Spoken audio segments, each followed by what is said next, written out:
Se reabre esta audiencia para tomar nota de las dos declaraciones periciales para las cuales se ha citado esta mañana a un perito propuesto por los representantes y a otro propuesto por el Estado. Señor secretario, sírvase llamar al señor perito propuesto por los representantes. Gracias, presidente. Michael Reed Hurtado.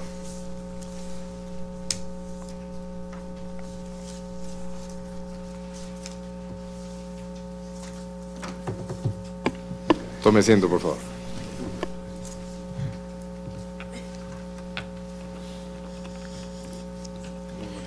Buenos días.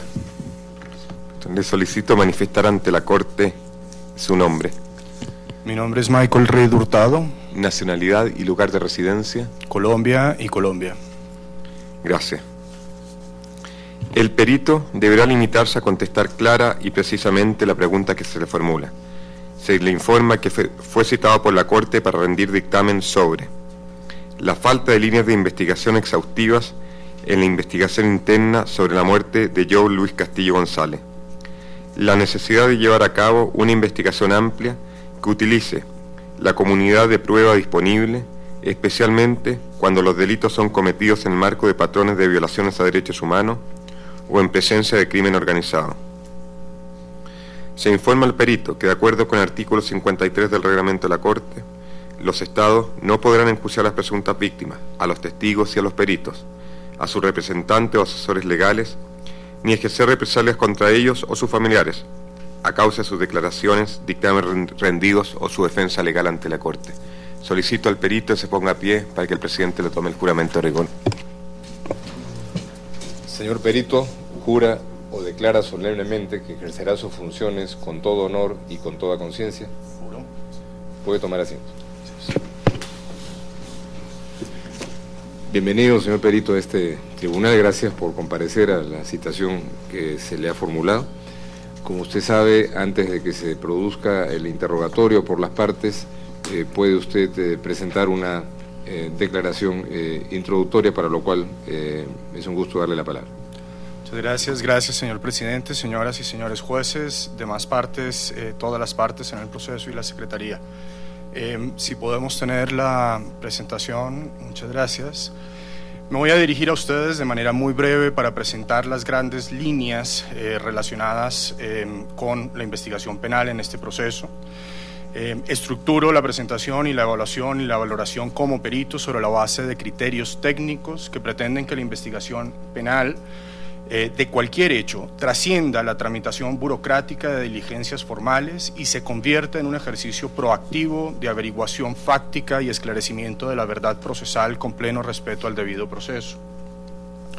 Pretendo hacer esto en torno a 4 ejes que presentaré muy rápidamente. La primera de ellas es una introducción que sencillamente pretende plantear una introducción a la investigación penal como un proceso dinámico y técnico que debe ser dirigido estratégicamente. En segundo lugar, compartiré con ustedes una valoración del proceso global de investigación sobre la base de una representación gráfica de todo el proceso. En tercer lugar, plantearé la necesidad de considerar algunos elementos de contexto y algunos elementos situacionales y condiciones específicas del caso que se debieron tener en cuenta para la formulación de hipótesis. Y finalmente, destaco algunas actuaciones de la investigación que reflejan omisión y negligencia y que obstaculizaron el resultado de una más eficaz investigación. A manera de introducción, presento como lógica de este peritaje que la investigación penal tiene el propósito de identificar y producir medios de convicción válidos, sean estos directos e indirectos, para que la reconstrucción de la verdad procesal sea lo más cercano posible a la verdad material, facilitando así el esclarecimiento de condiciones de tiempo, modo y lugar relacionadas con la perpetración del crimen o su acción tentada. Además, la fase investigativa debe estructurarse de tal manera que facilite el acceso y la participación material de las víctimas, para incorporar su testimonio en el expediente y también para facilitar la eventual práctica de pruebas que puedan ser relevantes en el esclarecimiento de los hechos. Respetando todos los marcos legales nacionales, el derecho procesal penal debe traducirse en un plan o un programa metodológico que haga explícitos los objetivos de la investigación y marque la ruta de la recopilación y producción de evidencia física y elementos materiales probatorios, tanto de confirmación como de reprobación de las hipótesis que puedan existir en el caso específico. Cuando estamos frente a casos de perpetración compleja o casos que involucran a varios partícipes, casos que implican la utilización de redes criminales de asesinos a sueldos o de escuadrones de la muerte, es necesario ir más allá del esclarecimiento de la mecánica del homicidio y es preciso establecer la autoría y la participación de las personas que dominaron o determinaron el hecho, explorando sus móviles. La investigación de esta manera se vuelve un ejercicio dinámico que debe ser encabezado por el Ministerio Público y debe estar orientado de manera estratégica y técnica. Existen distintas maneras de hacer esto, pero algunos criterios aceptados que facilitan una investigación eficaz y eficiente incluyen los siguientes. Debe hacerse una valoración permanente de la información que se ha recaudado. Segundo lugar, debe explicitarse las preguntas esenciales para el esclarecimiento del caso. Se deben formular distintas hipótesis de investigación sobre la base de toda la información disponible, persiguiendo todas las pistas posibles, que sean racionales. Plantear líneas de acción concreta en relación con las distintas hipótesis de investigación. Esto es lo que permite la materialización de la comprobación de hipótesis. Analizar siempre el derecho aplicable al caso, explicitar las pruebas requeridas para probar o reprobar cada una de las hipótesis y garantizar información a las víctimas y su participación efectiva. Y por último, y quizá una de las etapas más importantes para que esto no sea solo principios, se trata de estimar el tiempo y los recursos humanos y técnicos necesarios para llevar a cabo las distintas fases de la investigación. Debido a que se me cita para hablar de la importancia de las hipótesis de investigación, quiero resaltar su valor en cualquier investigación criminal. Lo primero que se busca con el planteamiento de hipótesis es delimitar el campo de la investigación y conducirla estratégicamente. Lo segundo es valorar continuamente la evidencia que se recauda y evaluar lo que ésta aporta a cada una de las hipótesis, reitero, sea confirmación o reprobación. Tercero, promueve un ejercicio reflexivo interno que propende por la eficacia de la investigación y hace que siempre esté guiada por la pregunta ¿qué es lo que estoy tratando de probar o reprobar? En cuarto lugar, define el rumbo de la investigación, descartando que los resultados dependan de acontecimientos fortuitos. Y en quinto lugar, promueve la coordinación entre los distintos entes involucrados, generando aproximaciones comunes al caso y por lo tanto asegura que el trabajo de la Policía Judicial dependa de la orientación del Ministerio Público y que no sea un ente independiente que persigue de manera autónoma las pistas. En consecuencia, cuando estamos frente a casos y crímenes que pueden ilustrar un punto de convergencia, sea por condiciones que califican a las víctimas, sea por el modo de comisión de los crímenes, o sea porque hay presuntos autores o partícipes que coinciden en los distintos casos, ya sea por móviles o por su intervención en el proceso, es necesario que el caso trascienda la escena del crimen y que se vean los diferentes aspectos y contextos facilitadores. Esta interacción con otros procesos permite dilucidar la existencia de elementos comunes o patrones, y el mismo análisis planteado, el análisis ampliado, facilita trascender lo acontecido en la escena del crimen y ligar la investigación a la respuesta de preguntas determinantes para el esclarecimiento de este caso y posiblemente otros. Paso entonces, sobre la base de estos criterios, a hacer una primera aproximación global a la investigación para después pasar a elementos específicos. De la revisión global, destaco o valoro como perito que la investigación se concentró en la mecánica del homicidio, que careció de sentido estratégico. Su desenvolvimiento dependió de eventos fortuitos, careció de actividad analítica, no fue guiada por hipótesis de investigación, las autoridades no fueron diligentes en el cumplimiento de plazos y hubo descoordinación entre las diferentes autoridades involucradas, conduciendo a la ausencia de resultados investigativos. La representación gráfica rápidamente nos permite observar esta tendencia. Si ustedes ven, en la primera fase de la investigación, esto es el 2003, después de la perpetración del hecho, toda la actividad probatoria está concentrada sobre esta base. La actividad probatoria posterior es una serie de compulsa de informes y actividades probatorias que debieron haber sido practicadas desde el comienzo. La gráfica no pretende demostrar nada distinto a la simple concentración de toda la actividad o de la mayoría de la actividad preciso en el 2003 y particularmente 3 semanas después del hecho. La actividad posterior es bastante reducida o limitada.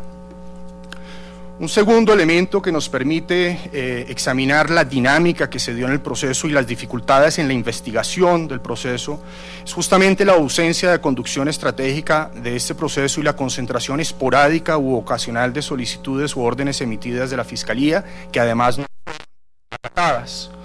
Una buena manera de ver esto es lo que se desprende del proceso a partir de la solicitud de información del fiscal 83 a la fiscal 20 del 2 de noviembre del 2004. Estamos hablando de esta etapa del proceso,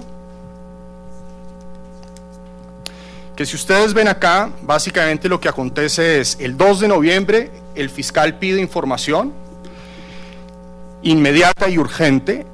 Pasan 3 meses hasta el 18 de febrero para que la fiscal 20 responda y le solicite a su vez información al CIPC, dándole 72 horas de respuesta. 3 meses más tarde vuelve a insistir la fiscal, 3 meses más tarde vuelve a insistir la fiscal y todavía no hay respuesta.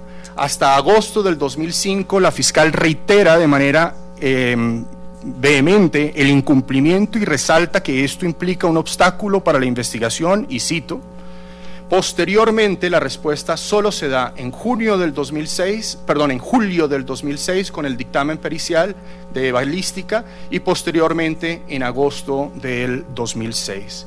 Esto nuevamente es la misma apreciación de la fiscal que conducía el caso. Otra manera de valorar o evaluar el proceso tiene que ver con la minuta que presenta la fiscal 20 al fiscal general de la Nación el 20 de abril del 2005.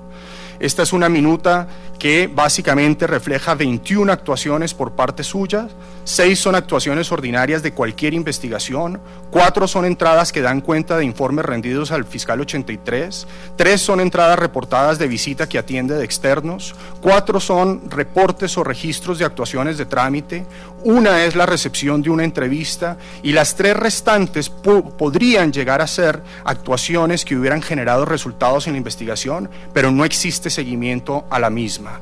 Por esto la minuta misma de la fiscal que conducía el proceso no da cuenta de un enfoque estratégico, no ofrece información de contexto, no describe la metodología ni hace análisis de lo logrado en el caso. Paso rápidamente a analizar el caso específico. 2 elementos acá. El primero, el análisis del contexto y el telón, es un telón de fondo que no se puede obviar en ninguna investigación. En este caso tenemos información rica y la Fiscalía y el CIPC la tenían alrededor de los conflictos latentes y manifiestos en la zona sobre el acceso a la tierra, las dinámicas que rodearon el flujo de refugiados colombianos, los ataques contra pueblos indígenas, la contención entre el gobierno nacional y los poderes locales, los peligros relacionados con economías ilegales, el enfrentamiento de grupos armados ilegales de Colombia por control territorial y poblacional. Todos estos elementos estructuran el contexto y erigen la escena situacional y relacional para la perpetración de los delitos. Ignorar esta línea de cuestionamiento es justamente ignorar una de las aperturas más importantes para entender por qué se produjo y cómo se produjo el homicidio que está bajo estudio o el caso que tiene la Corte bajo estudio. Igualmente hay situaciones directamente ligadas al caso, como es esta muestra de múltiples homicidios, de amenazas contra pueblos indígenas que existen en el proceso, que claramente demuestran que el homicidio de Joe Castillo acontecido acá abajo estaba rodeado de una serie de muertes que debieron haber sido al menos una hipótesis posible de que existieran móviles y algunos agentes perpetradores comunes. Igualmente, tenemos como elementos específicos en el caso la actividad de defensa de los derechos humanos como posible móvil. En el expediente reposan al menos 3 elementos claros de una amenaza anterior que posiblemente había sufrido Joe Castillo. Sus propios colegas del vicariato manifiestan los riesgos y los peligros que rodeaban el trabajo relacionado con la protección de refugiados.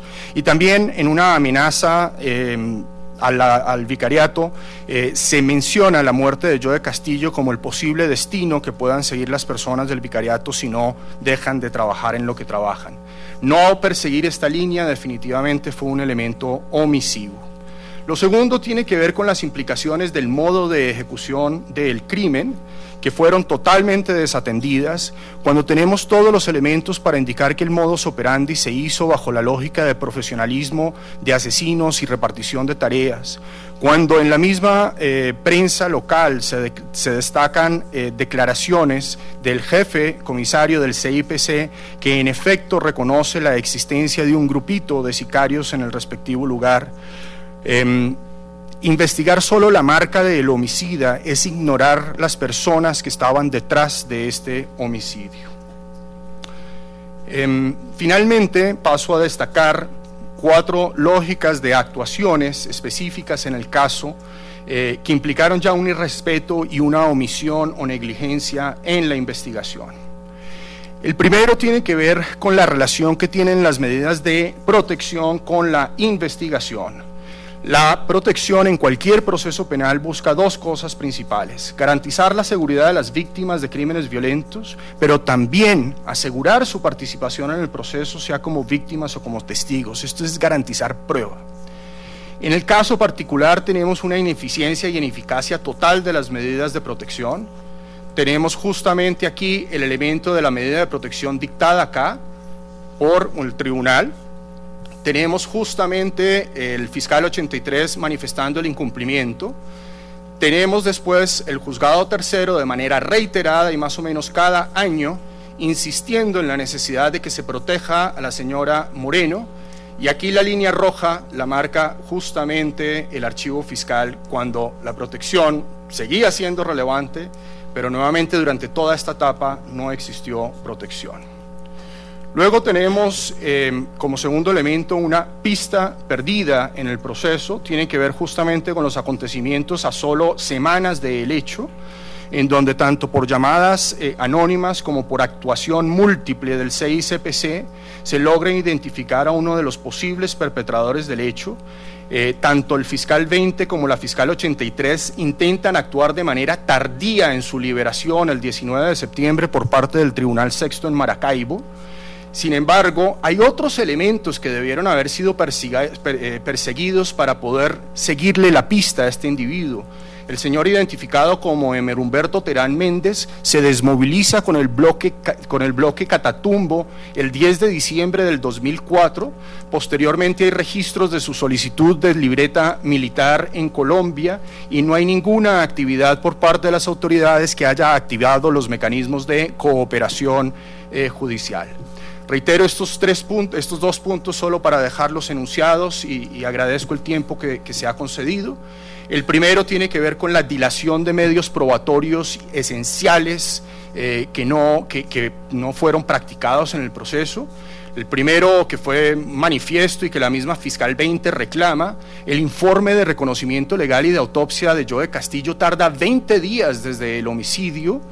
Por otro lado, tenemos pruebas de balística. En un caso, aquellas recuperadas de la escena del crimen tardan casi 3 años en ser producidas y solo se producen en el momento del cierre del archivo fiscal. Tenemos una posible comparación con armas que tarda 2 años en producirse. Y tenemos una que, según aparece en las copias del expediente que fueron dadas, jamás fue practicada. Es posible que esta tenga que ver con la muerte el 20 de noviembre de algunos de los posibles responsables. Y por último, destaco justamente este último elemento en donde la participación de la víctima hay que verla de la mano de la eficacia de la investigación, particularmente cuando se dicta un acto conclusivo como es el archivo fiscal. Al declarar el archivo fiscal, al no darle la copia de decisión fundamentada, lo que hace es hacer nugatoria la intervención de la víctima y sus representantes para solicitar actuaciones que permitan reavivar la causa. Les agradezco mucho por su tolerancia, es un material muy grueso y he procurado ser lo más juicioso con el estudio de toda la causa. Dejo todas las herramientas y elementos de representación gráfica con todas las fuentes de cada uno de los puntos representados gráficamente para su estudio tanto en forma digital como en forma impresa en unas sábanas muy grandes que recorren 5 metros. Muchas gracias, señor presidente, y partes, estoy atento a todas sus preguntas. Muchas gracias, señor perito, por su declaración introductoria y por el material que está dejando al tribunal y a las partes. Vamos a ver si se puede levantar eso. A continuación le doy la palabra a la representación de las presuntas víctimas para que inicien el interrogatorio al señor perito. Tiene la palabra la doctora Viviana Krstičević. Sí. Buenos días, señor perito. En primer lugar, nos gustaría que usted le explique al tribunal en qué aspectos puede o debe diferenciarse una investigación de un homicidio que se da en un contexto en el que hay un patrón de violencia sistemática dirigida a ciertos grupos o en el que puede haber participación de criminalidad organizada. Muchas gracias. Como destacaba muy rápidamente en la presentación por el tema del tiempo, justamente cuando estamos frente a homicidios recurrentes que demuestran modus operandi similar, es necesario que las autoridades de investigación tengan herramientas para poder hacer el ejercicio relacional que pueda vincular diferentes causas. En primer lugar, lo que buscamos es establecer una base criminal que permita hilar diferentes homicidios a un modo de operación, a una misma arma, a un mismo móvil, a una misma condición de víctima. Posterior a eso, con el recaudo de información y la formulación de hipótesis, deben perseguirse todas las posibles, aunque resulten incómodas. Por ejemplo, cuando se señala la posible vinculación de una autoridad local, claramente es incómodo adelantar esa hipótesis de investigación, pero lo que se requiere es seguir a profundidad para ojalá reprobar o comprobar que esa hipótesis es válida. Lo que requiere este tipo de investigación es, uno, hacer lo que se hace con cualquier escena del crimen, y es desde la escena del crimen establecer el tiempo, modo y lugar para establecer todos los elementos del crimen y la responsabilidad penal particular de los ejecutores materiales.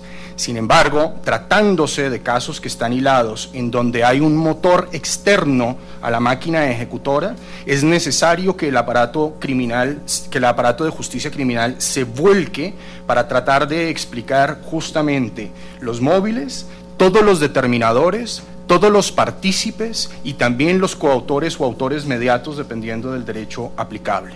Cuando tenemos patrones grandes de violencia, nada hacemos esclareciendo la mecánica de un caso en donde un gatillero o un asesino a sueldo es responsable porque le dieron una suma de dinero equivalente a $2.000. Justamente lo que hay que explorar para cortar esa lógica, para que el derecho penal cumpla su propósito, es poder investigar los móviles y quiénes en efecto controlaron o determinaron el hecho.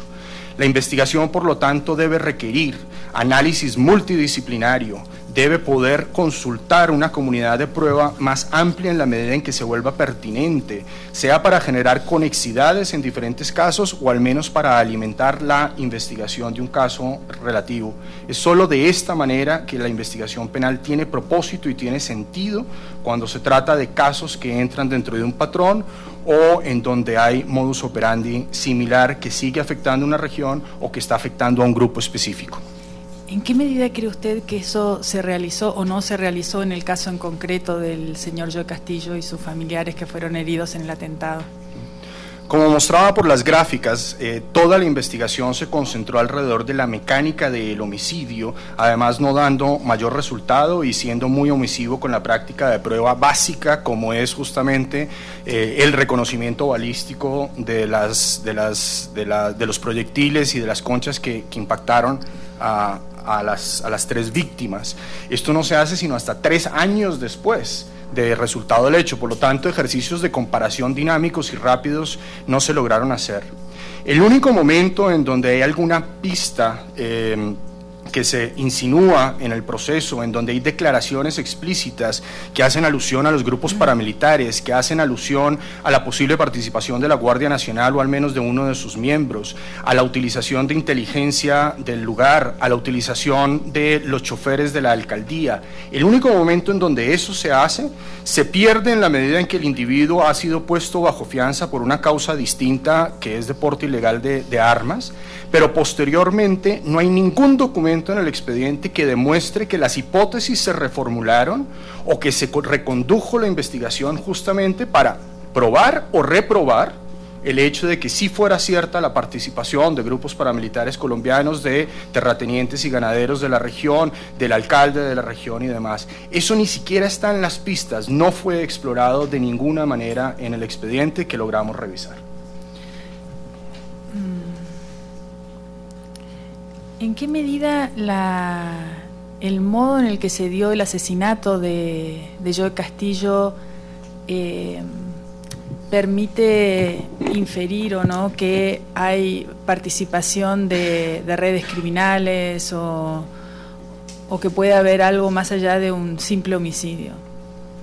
Desde el comienzo del caso, en la justa descripción mecánica de los hechos, en donde se trata de un atentado hecho por dos personas que tenían la ruta del lugar, que deciden disparar en el sitio específico con la cantidad de repercusiones del proyectil que tuvo el carro, claramente estaba orientado a matar y a rematar. Estas son muestras y marcas de que cualquier investigador que se aproxima a un crimen sabe que no está frente a un hecho pasional o de conflictos personales, sino que la muerte fue producida justamente por alguien que fue enviado a hacer algo. Por otro lado, reitero, a partir de septiembre hay una llamada telefónica anónima que claramente indica algo que es una pista. Yo no estoy valorando y no puedo valorar si es cierto o no, pero justamente los investigadores logran información muy concreta desde el comienzo que identifica los aliases de los individuos, identifica su propósito y su actuación en otros casos y no solo en ese desde el comienzo. Averiguaciones preliminares del CICPC durante el 11 y el 12 de septiembre dejan registrado en acta policial la persecución a un vehículo aparentemente robado con seriales modificados al menos en el tablero, un vehículo que aparentemente es posteriormente recuperado, en donde se comprueba justamente su utilización fraudulenta o al menos la modificación de los seriales.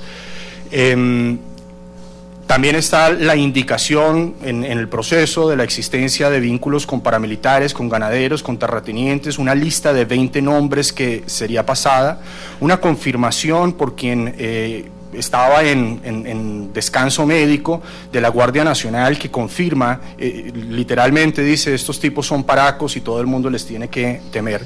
Estaban todos los elementos dados desde las primeras 2-3 semanas después del homicidio para perseguir activamente la pista. Y esa pista no se persiguió a partir del momento en que al menos Emer Terán es liberado a finales de mes en Maracaibo. Doctor Riedo Hurtado, ¿en qué medida es importante tener en cuenta el análisis de contexto en una investigación de este tipo? Usted se refirió a este tema de manera sucinta. Me gustaría que le explique a la Corte por qué es importante y también que nos ilustre acerca de qué manera se hace eso en un proceso penal. ¿Cómo uno se allega de estos elementos de contexto en un proceso criminal? Perfecto. Pues justamente en una región en donde se está afectando la situación de orden público, en donde las autoridades, por ejemplo la Defensoría del Pueblo, por ejemplo el mismo comisario del CICPC, plantean a los medios de comunicación de manera abierta que hay aparatos sicariales, que hay extorsión, en donde diariamente hay noticias de muertes, en donde en el proceso se nota al menos muertes violentas, no puedo decir más, de múltiples dirigentes campesinos ligados a ligados a la reivindicación del acceso a la tierra, en donde hay amenazas registradas de grupos indígenas, en donde hay amenazas reiteradas contra grupos de refugiados o solicitantes de asilo colombiano, en donde la misma Comisión Interamericana termina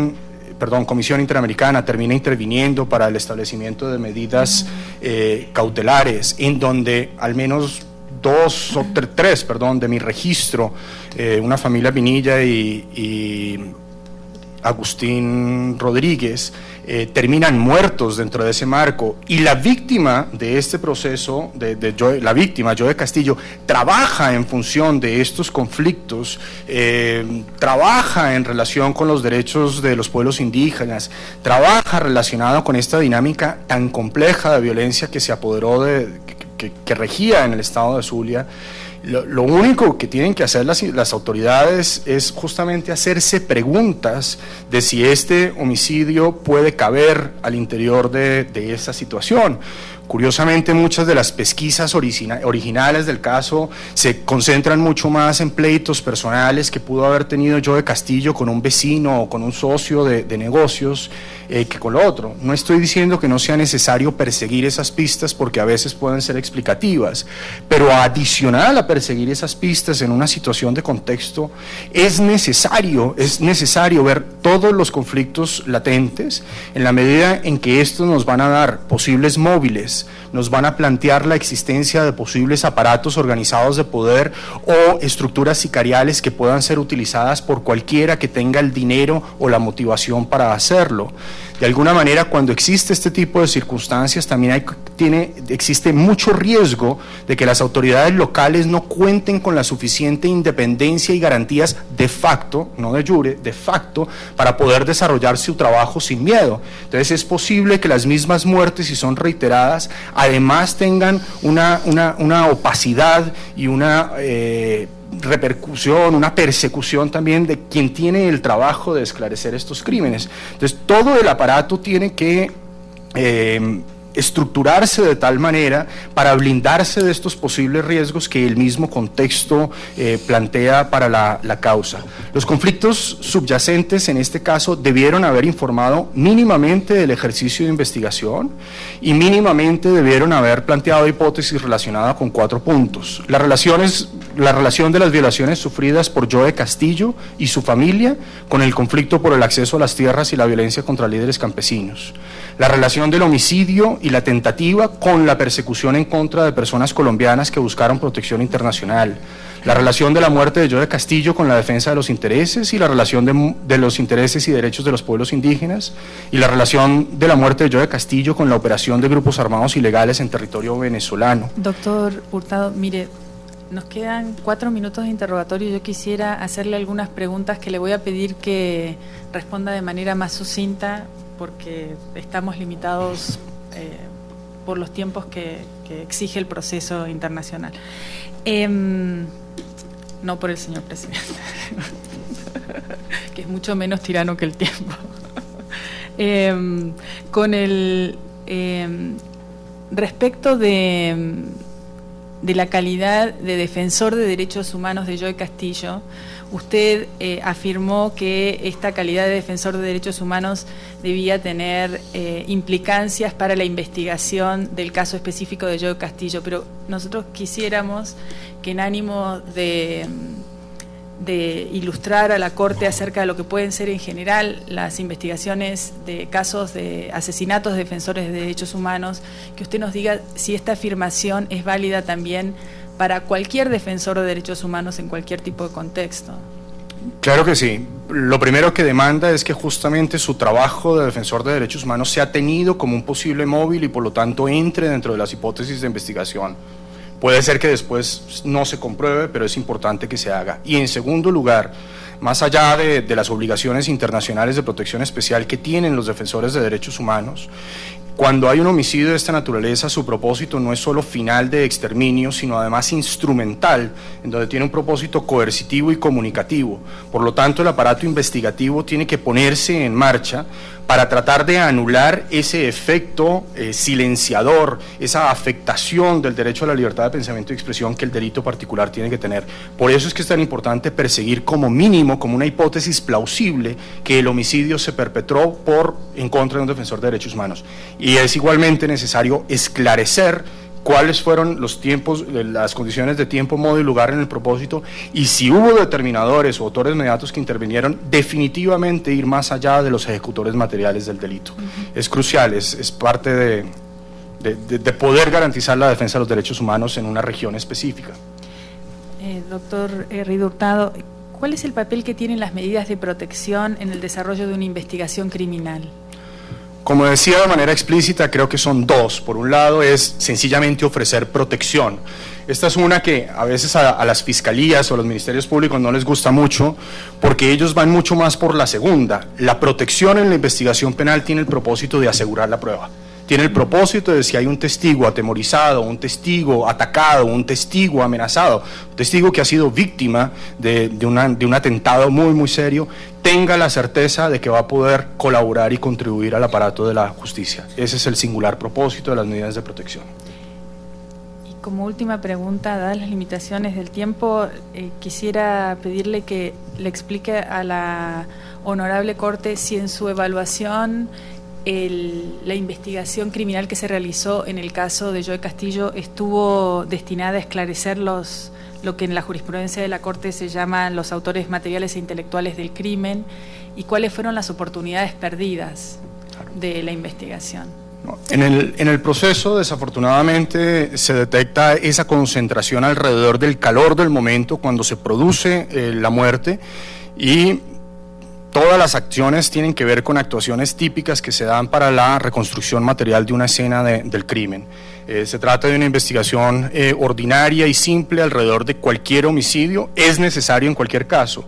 Pero en este caso particular no se plantean hipótesis en ningún lado, no hay práctica de pruebas distinta a las balísticas o a la de comparación y cotejo, hay algo de muestra de fotografías y perfiles de posibles sicarios o ejecutores materiales, pero en el proceso revisado, en las copias revisadas, no existe una sola línea que permita afirmar que se persiguieron a los autores que se pueden considerar mediatos, a los determinadores en el proceso. Esto es lo que en la jurisprudencia de la Corte comúnmente se llama autores intelectuales. Y manifestaría que inclusive para los autores materiales o ejecutores directos la investigación fue precaria y justamente ni siquiera permite una acusación contra posibles sospechosos. Muchas gracias por sus preguntas, doctora Kristichevich. Gracias por reconocer que el presidente no hace más que administrar las reglas del tribunal.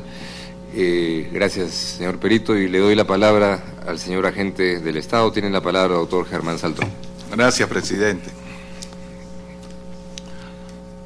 Buenos días todavía, presidente. Buenos días. Diga usted cuánto tiempo tiene de experiencia en investigaciones en materia de ejecuciones de derechos humanos. He estado trabajando alrededor de 15 años en el continente latinoamericano, tengo experiencia con tribunales especiales en el África, he trabajado en el Asia también y en los procedimientos ad hoc internacionales. ¿En cuántas oportunidades ha visitado usted la frontera colombo-venezolana? ¿Ha tenido oportunidad de visitar la frontera colombo-venezolana, sobre todo en el estado Zulia? En múltiples oportunidades, desde el... No, múltiples no, ¿cuántas específicamente? Es que tuve trabajo que requería mi trabajo en la zona durante mucho tiempo, conozco la zona del norte de Santander, Arauca, y en Venezuela me imagino que he estado 2 o 3 veces. Dígate cuáles son sus experiencias en relación al conflicto interno de Colombia. He trabajado casi toda mi vida profesional en relación con el conflicto armado, en asuntos humanitarios, en persecución de crímenes especiales, persecución de crímenes complejos en el contexto del conflicto armado colombiano. He trabajado con organizaciones no gubernamentales nacionales e internacionales y con el sistema de Naciones Unidas, tanto en sus componentes humanitarios como en su componente de derechos humanos. Igualmente he trabajado a través de trabajos de fortalecimiento técnico con todas las autoridades judiciales, sean del cuerpo judicial, de judicialización, jueces, y también con el Ministerio Público, al igual que con la defensa en múltiples ocasiones. Diga usted específicamente con cuáles organizaciones de derechos humanos colombianos ha trabajado usted en los últimos 15 años. Específico.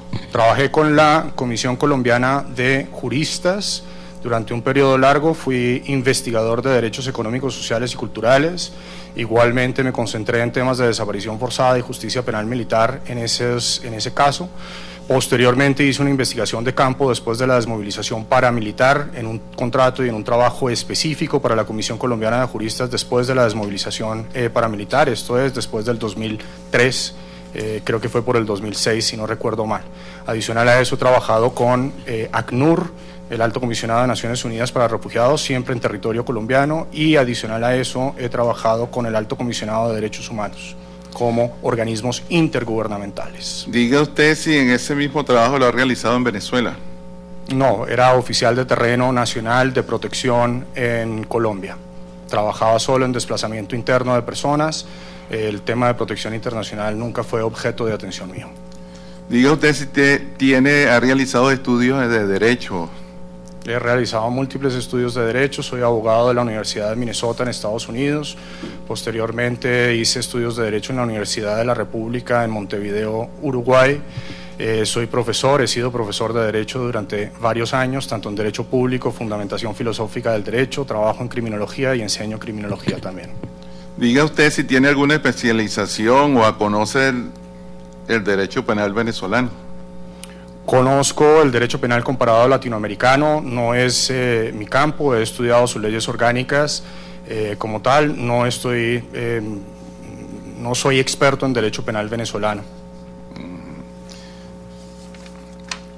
Diga usted si tuvo oportunidad de estudiar el expediente completo llevado por la Fiscalía venezolana en el caso de Joe Castillo. Como manifesté verbalmente y como manifiesto en el escrito, revisé las piezas procesales que estaban adjuntas al expediente que fue presentado a la Comisión, a la Corte Interamericana posteriormente. Son las copias que tengo, no tengo más, fue lo que se me solicitó, revisar eso que fue adjuntado a este proceso y nada más. ¿Quién le suministró ese expediente? ¿Puede decirlo? ¿Cómo lo consiguió? ¿La comisión se lo facilitó? ¿O fueron las ONG o los representantes de las víctimas? ¿Quién le suministró el expediente? Después de la formalización del peritaje, recibí toda la documentación necesaria para realizarlo. Diga usted si por el conocimiento que tiene del expediente existen indicios fundados que permitieran indicar que este hecho podría ser producto del crimen organizado.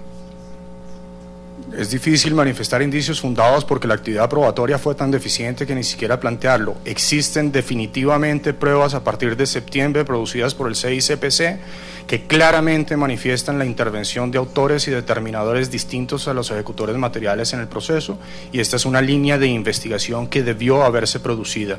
No puedo decir que es la cierta, pero sí es una que debió haberse formulado y se debió intentar comprobar o reprobarla. Sin embargo, no hay actividad en el expediente que así lo demuestre. De acuerdo con lo que usted ha señalado, tiene experiencia en la materia. ¿Tiene estadísticas que nos puedan decir cuántos casos en ejecuciones de sicariato se puede tener éxito en la investigación para imputar al homicida? No le entiendo, discúlpeme. Si hay una estadística de lo que usted tiene en estos 15 años, de acuerdo a su estudio e información, ¿cuántos casos, aplicando ese principio que usted dice, han logrado esclarecerse? ¿En dónde? Disculpe. En Colombia, por ejemplo. Colombia y Venezuela son generalmente que tienen ese conflicto interno.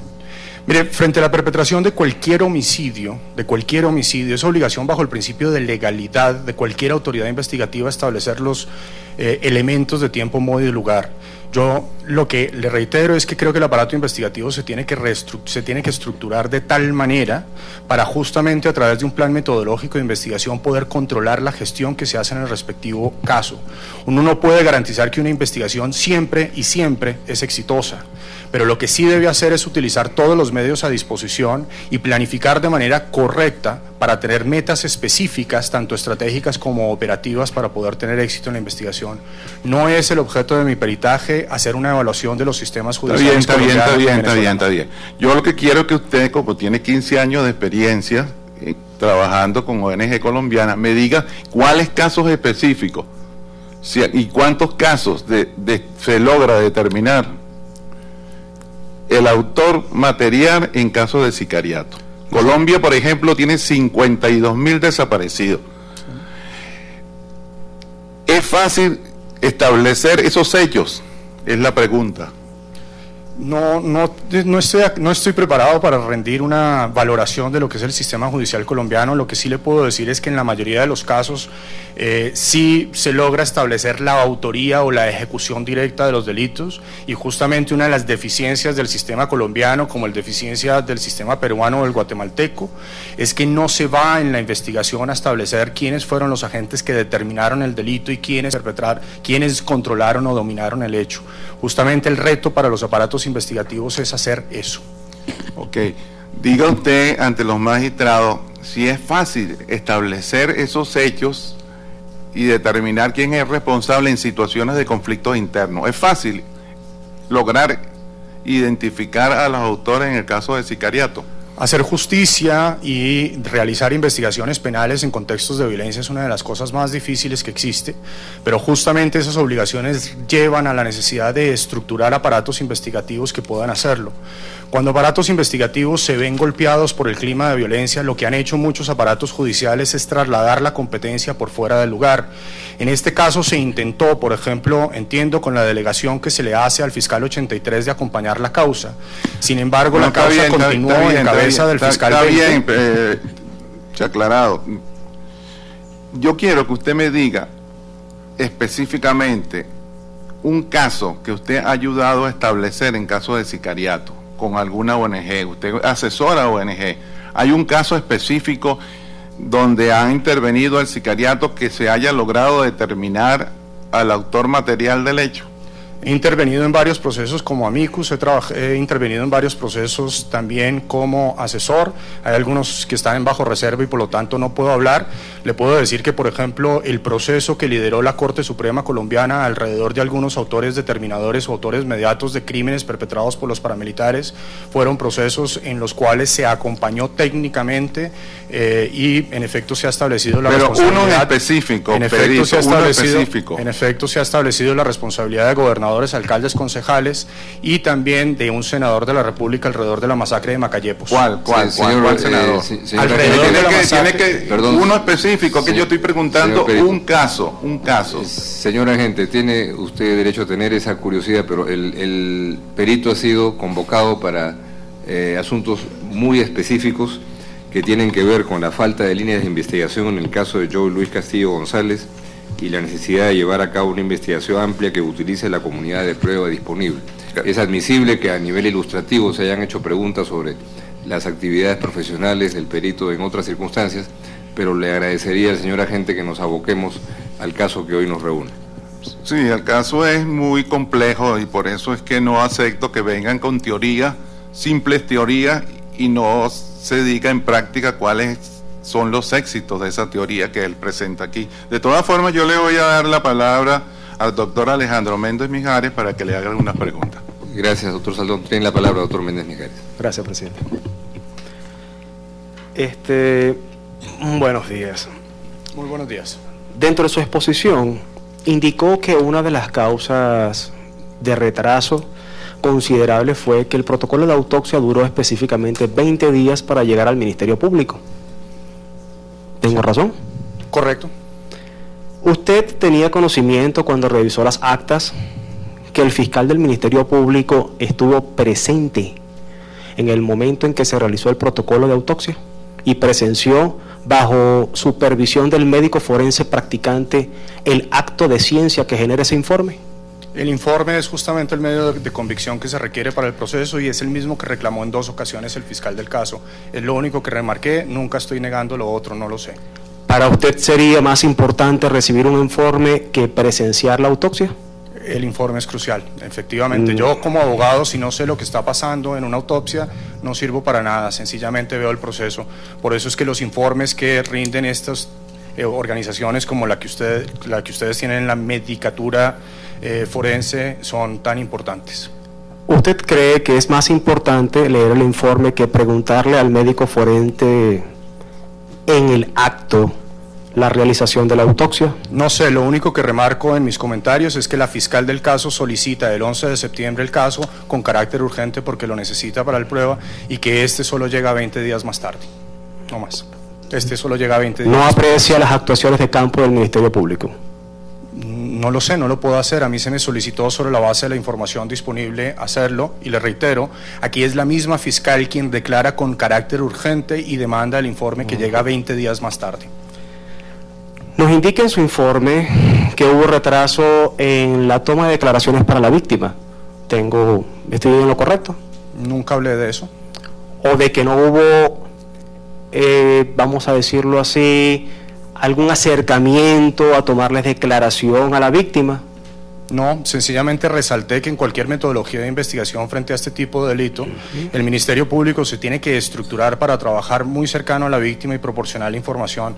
Muchos de los fiscales de nuestros países no están acostumbrados a trabajar con víctimas, por lo general les parece un obstáculo, dificultad y demás. Sencillamente resaltaba la necesidad de que en este tipo de investigaciones los fiscales estén abiertos a trabajar con víctimas, que implica toda una aproximación psicojurídica y un cuidado con la persona para evitar generación de mayores daños o de revictimización. En este caso no he opinado ni he comentado nada distinto. Disculpe, quisiera por favor algo más corto porque tenemos nada más 3 minutos, disculpe. ¿Usted está en conocimiento que la fiscal del Ministerio Público se trasladó hasta el centro clínico donde se encontraban hospitalizadas las víctimas para tomarles y entrevistarse con ellas y fue infructuoso porque se encontraban sedadas? ¿Puede ser? ¿Tuvo usted conocimiento que la única forma de localizar a las víctimas, aun cuando se encontraban o los hechos son en el municipio Machiques de Perijá, solamente pudieron ser localizadas en el área metropolitana de Caracas a más de 600 kilómetros de distancia? Dentro del proceso es claro el elemento. Claramente después de la solicitud y de la manifestación de absoluto temor por parte de Yelitze Moreno al fiscal 83, la actuación debió acompañar desde ese momento, pero claro que sí. ¿Tiene usted conocimiento de las actas que en el momento en que se otorgaron las medidas de protección al arzobispado de Machiques con motivo de este hecho, los empleados del arzobispado, de la Vicaría Apostólica de Machiques, se negaron a las medidas de protección? ¿Tenía conocimiento? Veo las diferentes entrevistas que se desarrollaron, indudablemente uno puede leer temor de ellas, mucha duda de lo que estaba pasando y demás alrededores. En estos casos de protección le digo que la práctica lo que plantea es no tanto entrevistar y plantear actas, sino hacer evaluaciones objetivas para determinar riesgos en la respectiva zona. Claramente aquí hay muchas personas que estaban trabajando que no entendían los riesgos que estaban aconteciendo en la región y es tarea de las autoridades evaluar objetivamente todos los riesgos y los peligros manifiestos que existían frente a ellos como a las víctimas de este proceso. Disculpe, usted nos habló de homicidios recurrentes de defensores humanos en la zona. ¿Usted nos podría indicar? No hablé de eso, perdón, hablé de una serie de homicidios ligados con protección de tierras y acceso a la tierra, planteé otros casos ligados con pueblos indígenas. Pero hizo mención, porque lo anoté textualmente, de homicidios recurrentes. Sí, ¿verdad? Es el anexo 2 que estoy presentando, entonces, de acuerdo a información. Una pregunta. Según su estudio en el Zulia, del 27 de agosto hacia atrás, ¿cuántos defensores de derechos humanos fueron asesinados?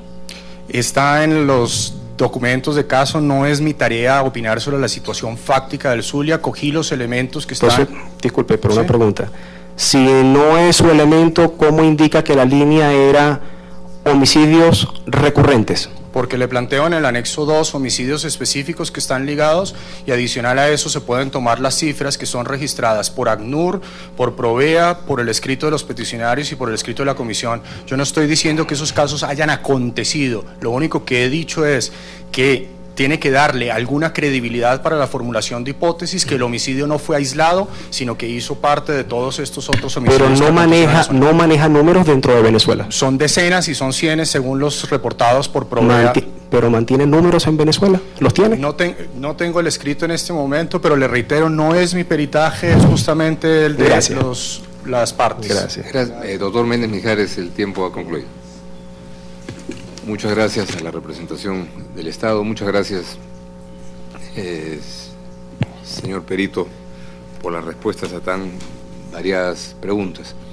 Le pregunto a las señoras juezas y jueces si quieren presentar interrogantes. Juez Biogrossi. No, señor presidente. Muchas gracias. Juez Pérez Pérez. Y no me parece útil, señor presidente. Jueza Abreu Blondet. Jueza Macaulay.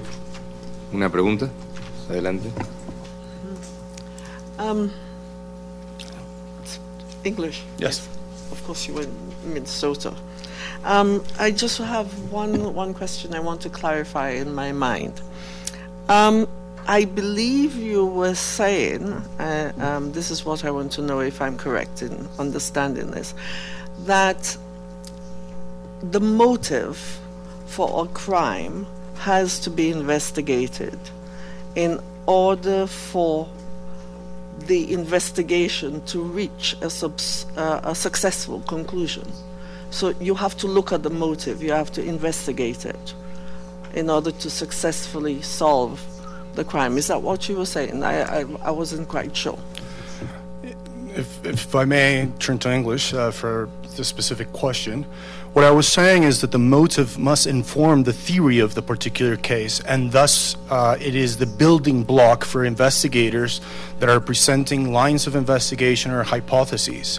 One can in fact solve a murder without solving the motive, as long as you are able to establish all the elements of the crime, as well as the mens rea, or the subjective element, as you well know. However, when we have crimes that do respond to external actors that have either determined or ordered the crime, the motive is crucial. The motive is also crucial when we're talking about violence that is coercive in nature and is oriented, for example, against human rights defenders. And that is so that the criminal law doesn't only comply with its role of specific prevention, but of general prevention as well. Thank you very much. Thank you. Muchas gracias, jueza Macaulay. Juez Leonardo Franco. Juez Ventura Robles. No, señor presidente. Gracias, juez Ventura Robles.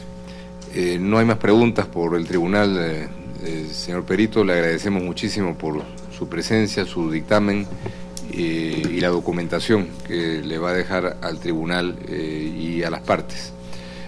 Puede usted incorporarse al auditorio si así lo desea. Muchas gracias a todos y dejo el material. Muchas gracias.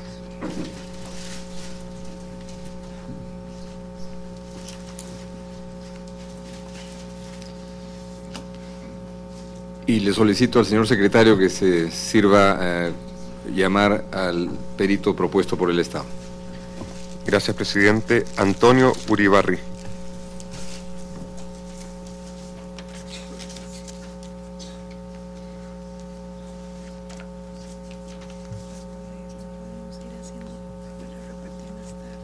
Sí.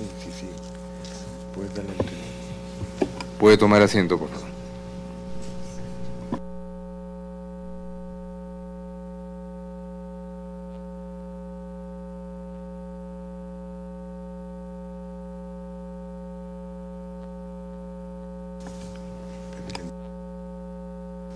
Buenas tardes.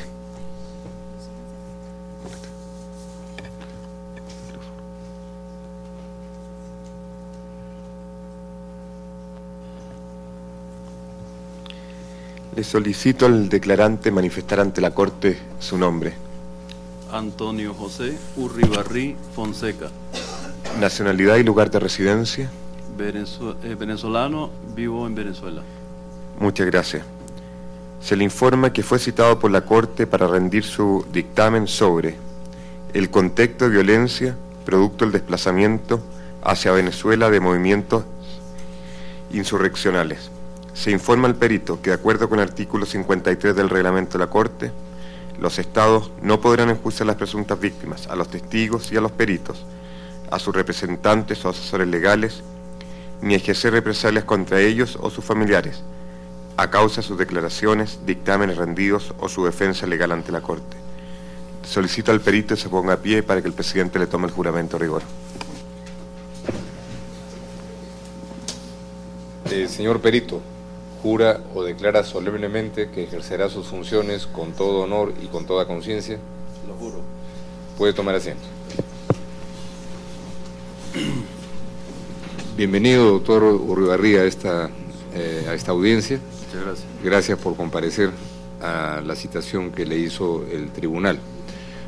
Usted ya conoce el procedimiento. En primer lugar, podrán hacer preguntas los representantes del Estado, que lo ha propuesto usted como perito, luego la representación de las presuntas víctimas y eventualmente algunos jueces o juezas podrán también formular sus propias preguntas. Sin más, entonces, le doy la palabra al señor agente del Estado, doctor... perdonen, estaba omitiendo un asunto absolutamente fundamental, que es la posibilidad, señor perito, de que usted presente una exposición introductoria que ilustre en general al tribunal y le dé los elementos a los representantes de las partes para que presenten sus preguntas. Le doy la palabra, doctor Urribarri. Muchas gracias, señor presidente, señores jueces, y un saludo a todos los presentes.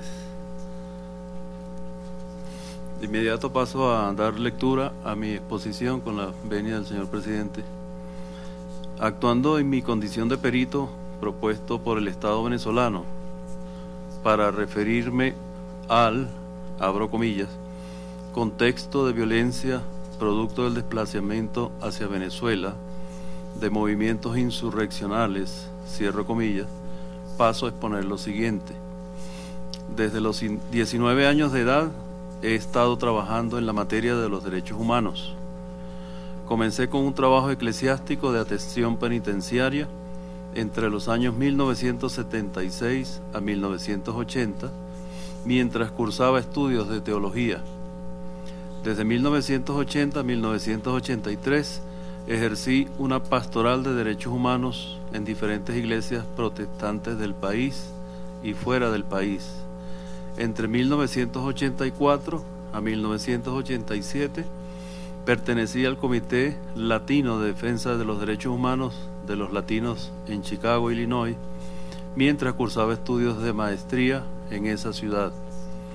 Desde 1987 a 1993 continué con la pastoral en derechos humanos mientras cursaba estudios de educación y de maestría en la ciudad de Maracaibo. En 1993 resulté electo senador del Congreso de la República y fui miembro de la Comisión de Política Interior y Derechos Humanos del Senado de la República en el año 1994. El 26 de enero de ese mismo año, 1994, fundé la Asociación Civil de Defensa de los Derechos Humanos Víctimas de la Impunidad, que luego denominamos Unidos contra la Impunidad. En 1995 resulté electo diputado a la Asamblea Legislativa del Estado Zulia, presidiendo la Comisión de Política Interior y Derechos Humanos, por un lado, y 2 años la Comisión de Asuntos Penitenciarios, por el otro. Luego del término del periodo como diputado, en 2001 fui designado asesor de Derechos Humanos del despacho del alcalde de Maracaibo, en el estado Zulia. El 16 de octubre del año 2001 fui designado defensor del pueblo del estado Zulia hasta el 9 de mayo de 2011, cargo al cual renuncié.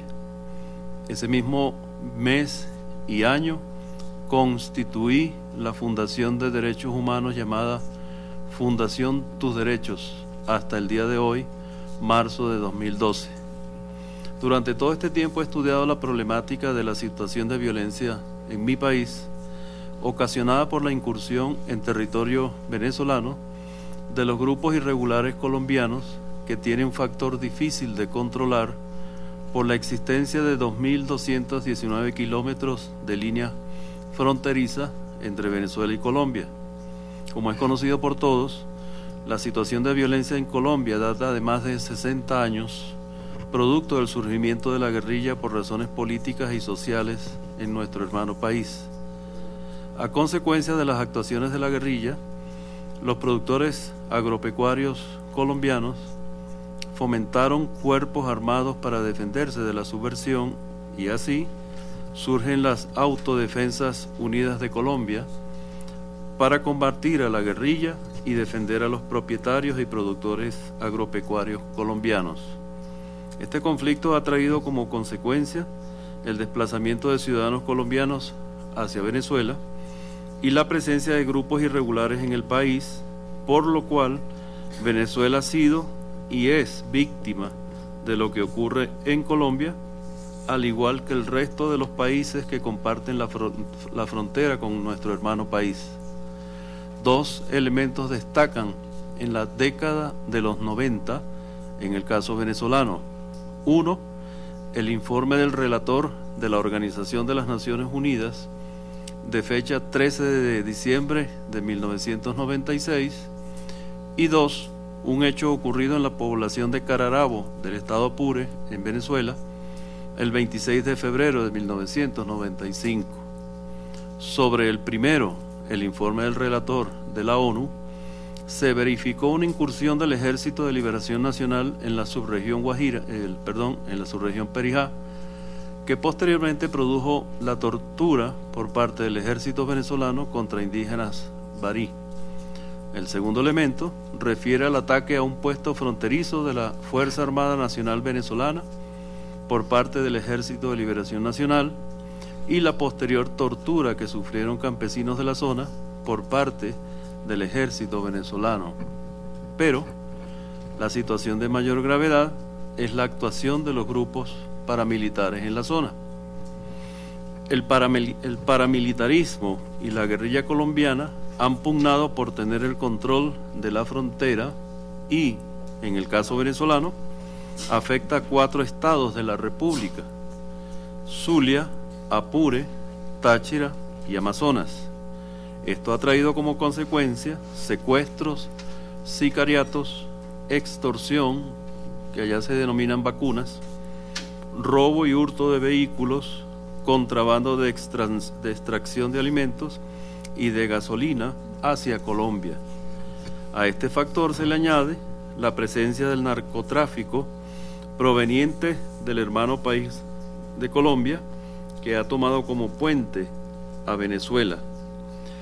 El 9 de mayo de 2004 se hizo pública una noticia a nivel nacional e internacional de la presencia de más de 130 paramilitares colombianos en la hacienda Dactari, ubicada en el municipio de Latillo, cerca de la ciudad de Caracas. En las declaraciones de los paramilitares y reservistas del ejército colombiano que participaron en esa operación,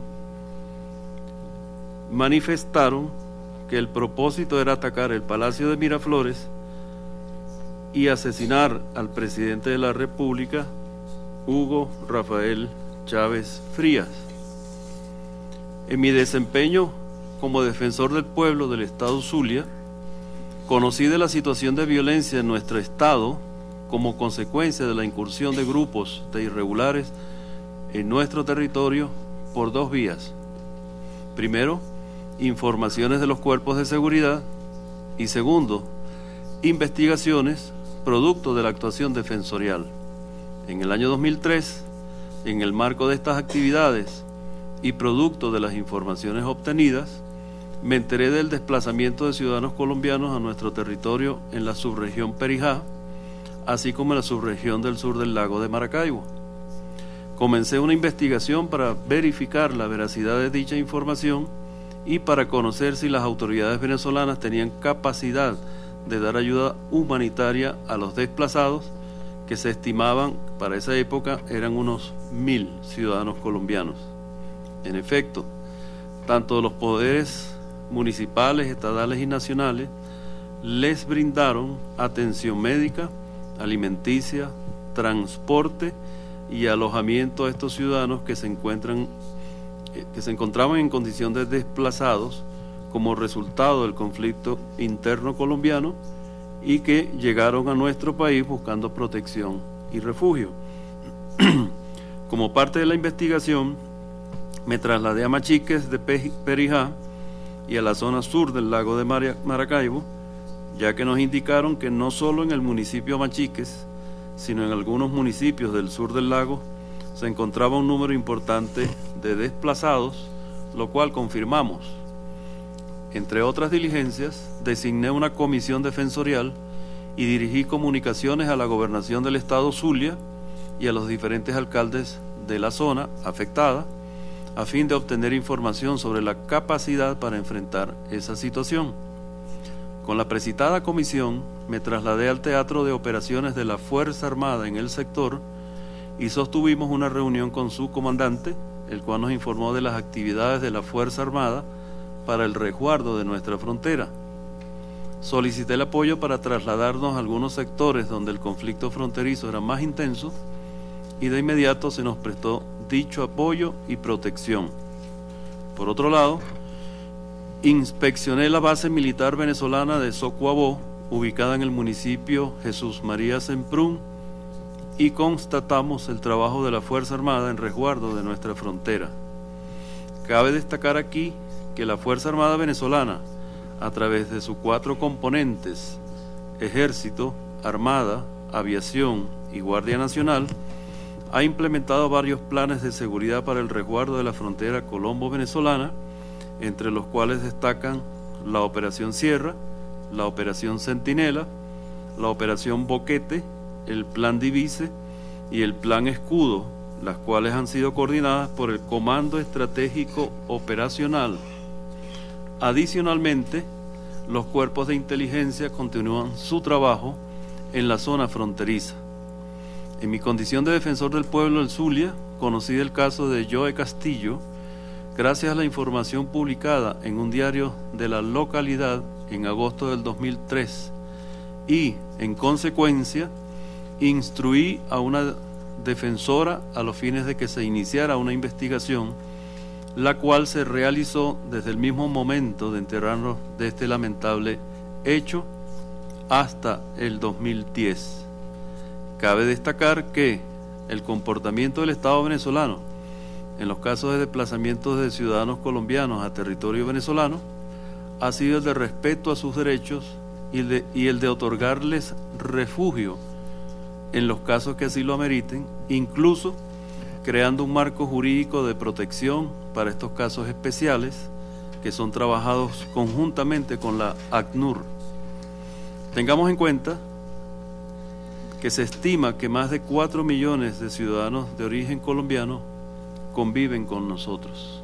Es todo, señor presidente. Muchas gracias, doctor Urribarri, señor Perito, por su presentación introductoria. Ahora sí procede que la representación del Estado, doctor Germán Saltrón, formule las interrogantes que quiera proponer. Tiene la palabra. Gracias, presidente.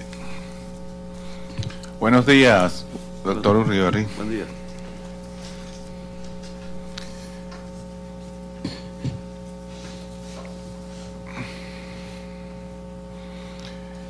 Diga usted cuáles son los problemas de seguridad ciudadana en la frontera que se ocasionan con ocasión del conflicto colombiano. Sí, estamos hablando allí de los secuestros, sicariatos, el contrabando de extracción, el problema del narcotráfico, que está muy presente allí en la zona fronteriza y que afecta tanto al hermano país colombiano como a nosotros en Venezuela.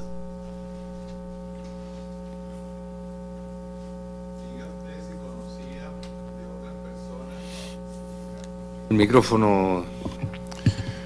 Diga usted si conocía de otras personas que han trabajado el tema de la seguridad ciudadana que hayan sido amenazadas en el estado Zulia. En las investigaciones que nosotros llevamos a cabo e inclusive informaciones que recibíamos de manera confidencial por parte de algunas de las personas afectadas, operaba lo que se llamaba la ley del silencio, es decir, en zonas como las del sur del lago, específicamente un pueblo que se llama El Cruce, allí en la visita que nosotros realizamos y en las entrevistas que hicimos, nos decían que ellos tenían terror, mucho miedo de denunciar alguna situación porque habría represalias en contra de su vida. Entonces esto nosotros veíamos que cuando solicitábamos que interpusieran formalmente la denuncia, ellos decían que sencillamente no podían hacerlo por esta razón, lo cual implicaba la impunidad. Es decir, cuando no había denuncia sobre ciertas situaciones, nosotros no podíamos hacer absolutamente nada porque eran confidencias que nos hacían llegar a las personas afectadas. O sea que no existía registro escrito de denuncia porque ellos no aceptaban hacerlos por escrito. Sí, una vez que le decíamos formalice su denuncia, no lo hacían por temor a su vida. Ok, diga usted aquí a los magistrados de esta corte, ¿cuántas personas pagan vacuna y qué consiste en el pago de vacuna que establecen como condición obligatoria y por miedo los paramilitares en la frontera colombiana? Muchos son los sectores afectados, sectores ganaderos, sectores comerciales, inclusive transeúntes, personas de tránsito, cuando se les cobra vacuna por transitar por la zona, por comercializar, por tener una finca, un hato, ellos tienen que pagar vacuna por eso. ¿Usted ha tenido alguna experiencia personal en ese tipo de amenazas y de trato de extorsión? Desde el año 1994 yo he sufrido amenazas y atentados contra mi vida por la defensa de los derechos humanos. En la década de los 90 especialmente he recibido amenazas vía llamada telefónica, pero una vez que yo recibo estas amenazas, normalmente a través de mi propio celular, inmediatamente acudo a la autoridad competente. En una última experiencia, la denuncia respectiva la hice ante el Grupo Antiextorsión y Secuestro, el GAES, de la Guardia Nacional Bolivariana, y el caso está en este momento en investigación en el Ministerio Público. Diga usted aproximadamente cuántas personas ha recibido el Estado venezolano en calidad de desplazada en el lapso que ha tenido como defensor del pueblo.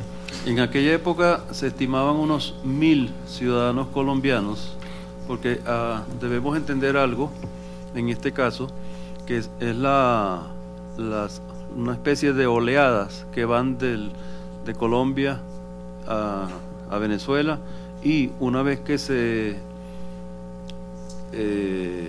resuelve el problema en una población en Colombia, los ciudadanos colombianos normalmente regresan.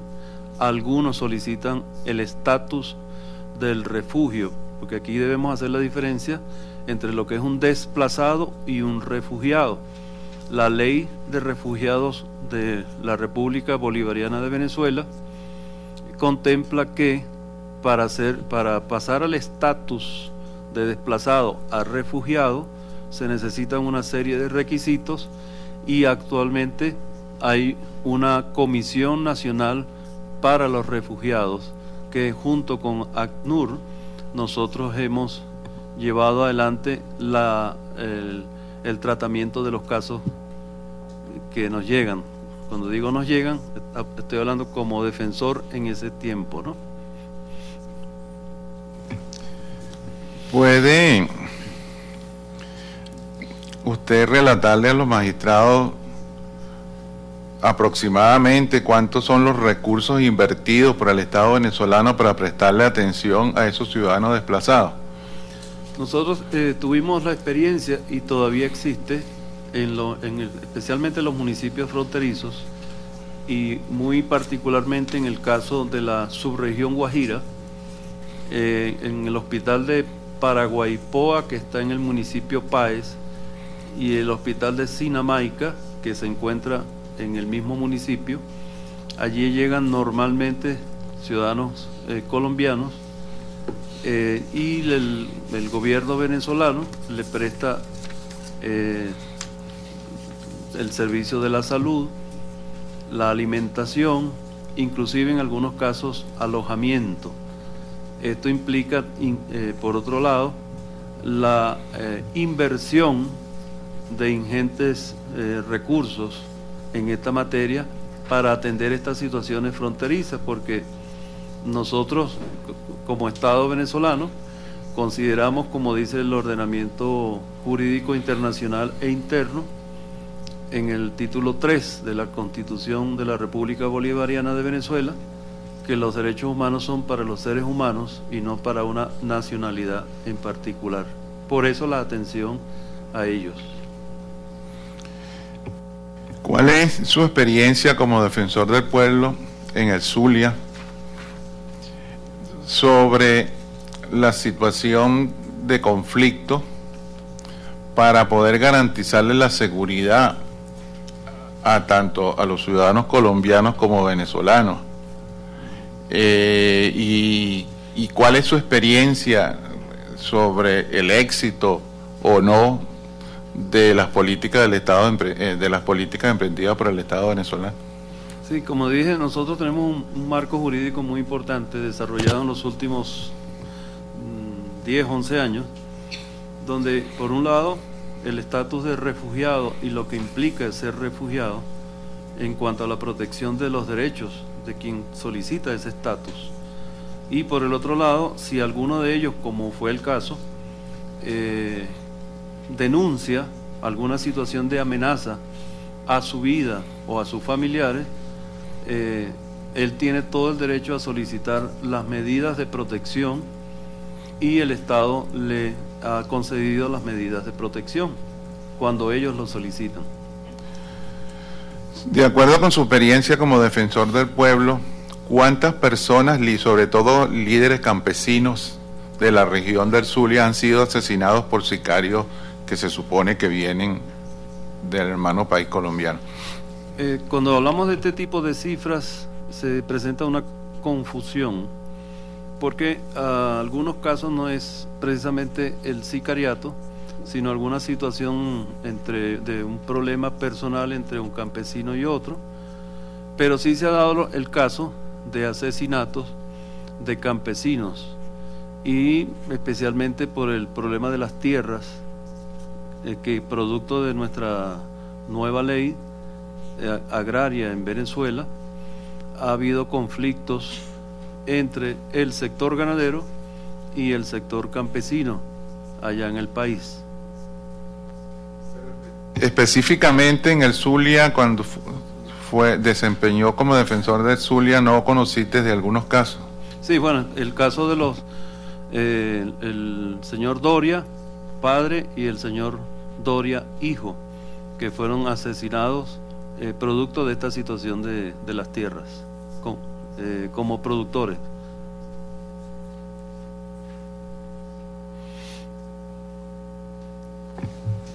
Diga usted si conoció las actuaciones de Joe Castillo cuando se desempeñó como defensor de derechos humanos en la Vicaría de Machique. Sí, producto de mi acercamiento ecuménico, estamos hablando aquí de un tema religioso, con sectores del Estado, del país a nivel latinoamericano. Yo pertenezco a asociaciones latinoamericanas en cuanto al tema de la teología. Conocí referencialmente el trabajo de Joe Castillo, tenía muy buena referencia de su trabajo pero nunca lo conocí personalmente. Entendía que estaba con... Nosotros visitamos el vicariato de allá de Machiques y nos reunimos, tuvimos algunas reuniones tocando el tema de la situación y del caso de Joe Castillo. De modo pues que referencialmente conocí su trabajo y apreciábamos mucho el trabajo que él estaba llevando a cabo. De acuerdo con su experiencia de la zona, el caso de asesinato de personas por sicario es una situación fácil de identificar cuáles son los autores de los hechos. Una de las, lo digo por experiencia propia, uno de los casos más difíciles de determinar es la autoría intelectual de un sicariato. Y así en los casos que tuvimos también es bastante difícil determinar la autoría intelectual. En algunos casos la autoría material se determina, pero es muy difícil con la autoría intelectual. ¿Se recuerda usted de algún caso específico que donde se haya identificado a la persona que acometió el delito directamente, al actor, no intelectual, sino real del asesinato? Sí, cómo no. Siendo defensor del pueblo, tuve un caso, el caso Rosina Dibrino, una señorita estudiante que fue secuestrada por 2 paramilitares con intervención de la Policía Regional del Estado Zulia, 3 funcionarios de la Policía Regional, y posteriormente fue asesinada. Luego de las investigaciones por parte de la autoridad competente, se determinó quiénes fueron los responsables de esa situación, los autores materiales del hecho.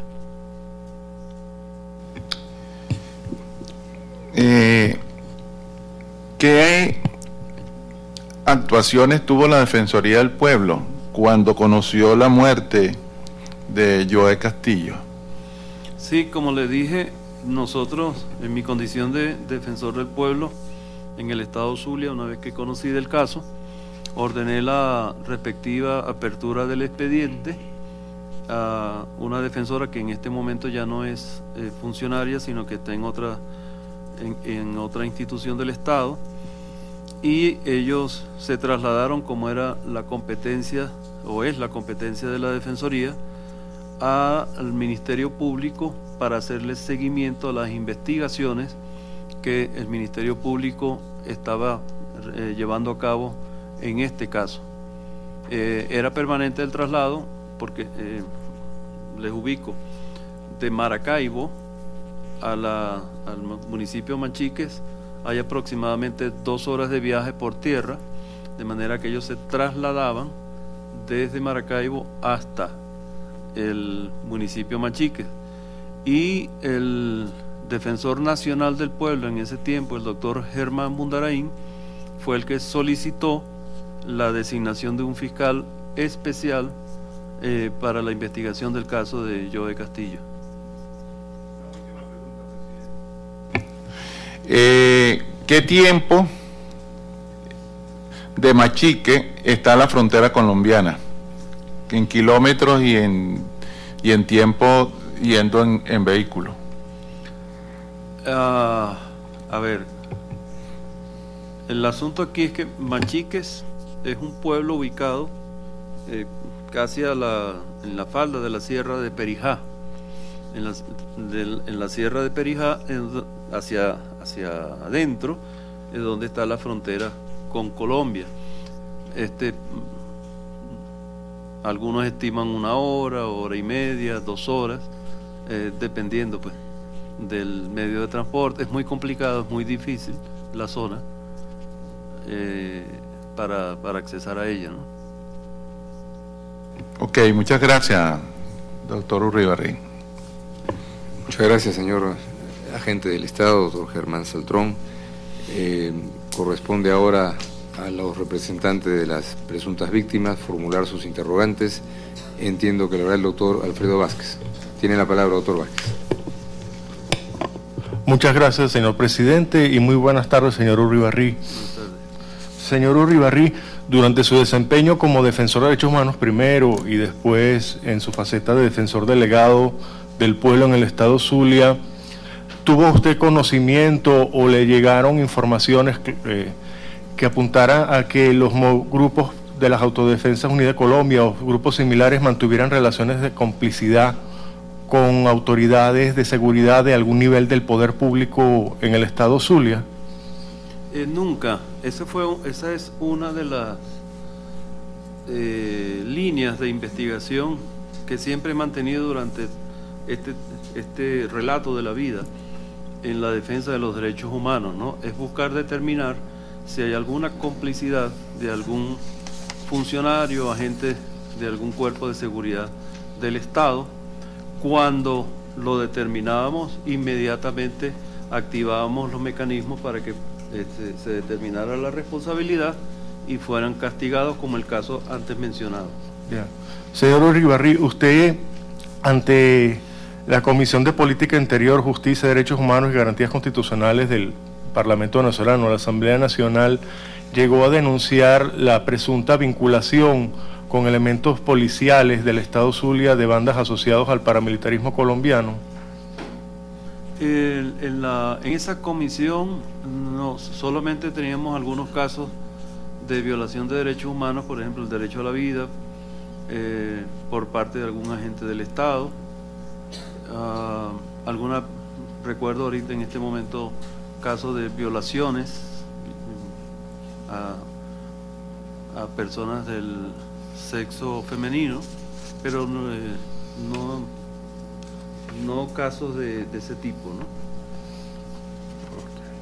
¿Usted diría, señor Uribarri, de su trabajo de campo y de la trayectoria, que entre la población civil en general y líderes sociales, colectivos de reivindicaciones de tierras indígenas, predominaba más bien una actitud de temor a dirigirse a denunciar formalmente y se prefería conductos más confidenciales para poner en contacto de las autoridades de hechos de amenazas o de hechos semejantes?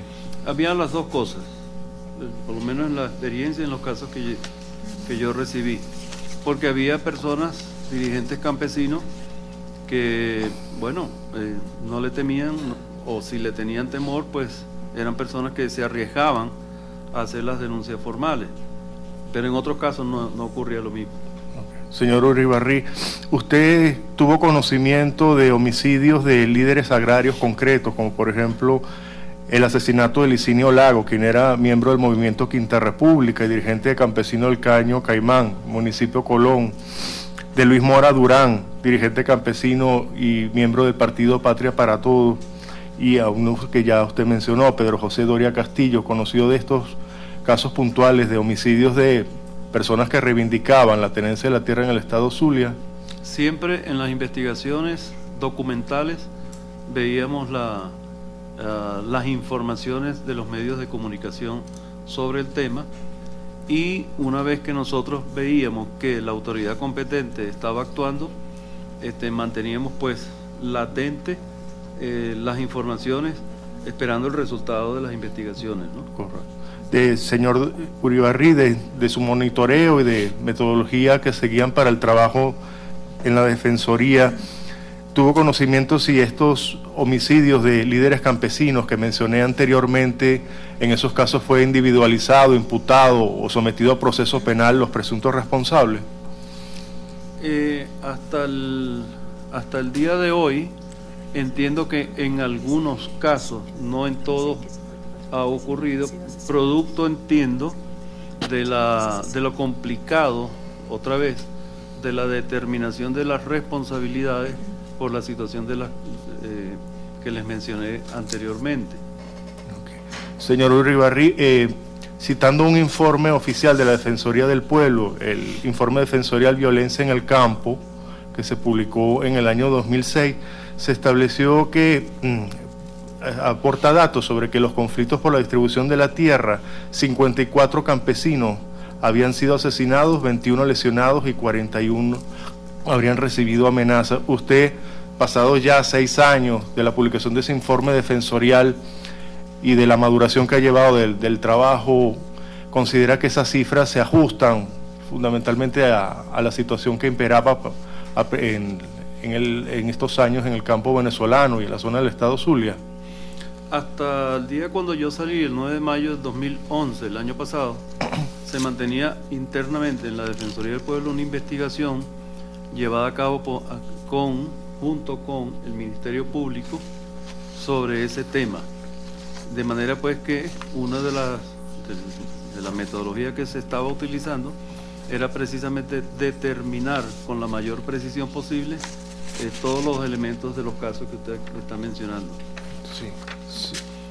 Señor Uribarrite, según una información publicada por el portal oficial del Parlamento venezolano, una nota de prensa de la Asamblea Nacional de la República Bolivariana de Venezuela, usted habría declarado ante la Comisión de Política Interior, Justicia, Derechos Humanos y Garantías Constitucionales que uno de los problemas que había con el esclarecimiento de muertes por sicariales era la situación de la Fiscalía del Zulia, que había problemas en la Fiscalía del Zulia. ¿Pudiese aclarar a qué se refería con la situación particular en la Fiscalía del Estado Zulia? Permito citarle lo que siempre según la nota de prensa de la Asamblea Nacional. Yo nunca dije que era problema de la Fiscalía o del Ministerio Público. Siempre mantuve, y lo mantengo todavía, que hay factores que buscan entorpecer investigaciones que tienen que ver con los sicariatos. Y, uno de esos factores es precisamente la amenaza, y ese el factor que mencioné hace rato, que es la ley del silencio, el terrorismo que se siembra para que las investigaciones no se lleven a cabo. Ya. Hice la anterior pregunta porque según la nota de prensa le hace esa afirmación.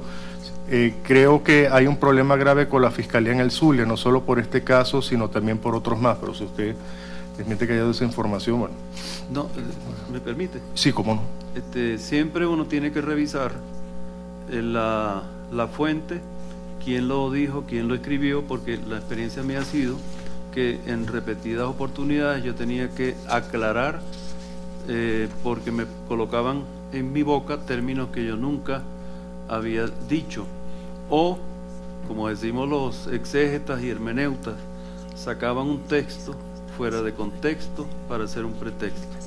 Sí, bueno, le hice la pregunta con base en una nota en el portal oficial de la Asamblea Nacional, pero siempre según su palabra.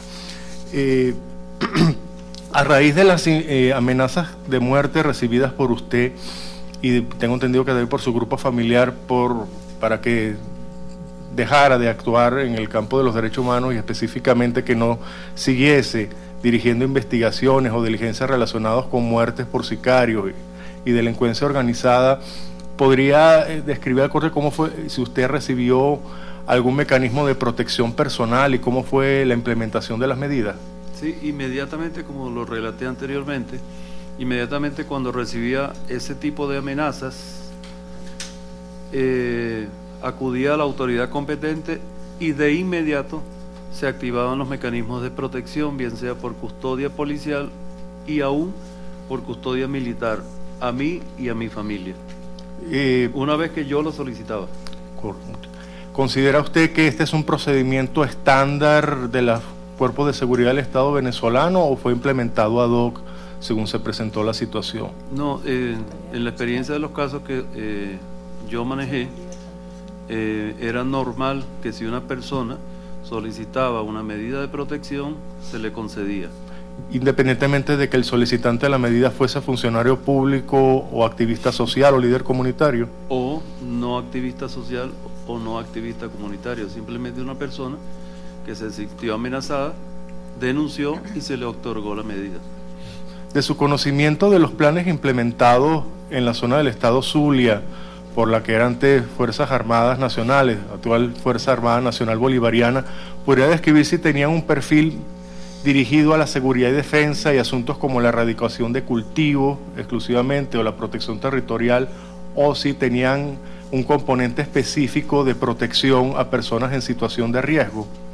Disculpe, Sí, disculpe. las Fuerzas Armadas. La que era antes, las Fuerzas Armadas Nacionales, porque la implementa. ¿Antes de qué? Disculpe. La anterior Fuerza Armada, porque los teatros de operaciones los implementa el gobierno de Rafael Caldera en el año 95, que ahora es la actual Fuerza Armada Nacional Bolivariana. Dije el nombre que tenía anteriormente, ¿no? Okay. Estos planes militares se circunscribían a operaciones de erradicación de cultivos ilegales, represión del contrabando y otros temas de seguridad y defensa, o si tenían un perfil específico de protección a la población civil, del conocimiento que usted tiene de la implementación de estos planes en la zona fronteriza. Sí, como senador de la República, que era en ese entonces, y también, como les dije, hicimos varias investigaciones, especialmente en el tema de la Sierra de Perijá. Los teatros de operaciones sí tenían algunos planes para la seguridad fronteriza, pero de acuerdo al resultado de las investigaciones que nosotros hacíamos y por las denuncias que nos llegaban, se convertían en unos teatros de terror, porque allí denunciaban algunos ciudadanos que eran detenidos, torturados en los propios teatros de operaciones. Señor Uribarri, ¿podría describir un poco lo que usted señalaba respecto al temor a denunciar la ley del silencio? ¿En qué se manifiesta y qué actores específicos tenía la población civil a dirigirse a las autoridades en algún momento a pedir protección porque considera que estos grupos pudiesen ejercer represalias o actos contrarios a su integridad? ¿Qué actores específicos tenía la población en general? Yo cité un pueblo, que es el pueblo del Cruce, donde cualquiera de los que estaba allí tenía que sencillamente cerrar la boca por temor a cualquier represalia, por lo cual ellos no denunciaban. ¿Y temían represalias de algún grupo específico? Ellos mencionaban las autodefensas colombianas que operan allí en la frontera. Okay. No más preguntas, señor Uribarri, muchas gracias. Perdón. Mire, si mal no recuerdo, los señores Pinilla fueron desaparecidos.